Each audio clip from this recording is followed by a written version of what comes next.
Welcome back. Today, we're walking through the 3 tools every SOC analyst needs to know. First, the SIEM, Security Information and Event Management. Think of it as the brain.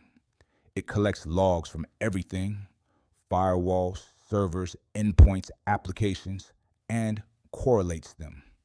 If a user fails login 5 times on a VPN and then succeeds, and 2 minutes later that same account starts downloading files from a file server, the SIEM connects those dots and raises an alert.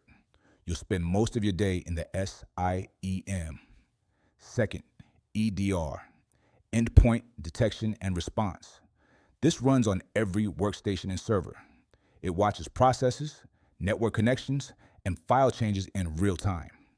When something looks off, say a Word document suddenly launching PowerShell, the EDR flags it and can isolate that machine from the network with one click.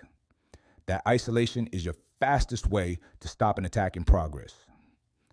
Third, vulnerability scanners. Tools like Nessus scan your environment for known weaknesses, unpatched software, open ports, misconfigurations. They give you a prioritized list of what to fix. As an analyst, you'll review these reports and help decide what's critical versus what can wait. You don't need to master every feature on day one. Learn to read alerts, navigate the dashboard, and know when to escalate. The rest comes with reps.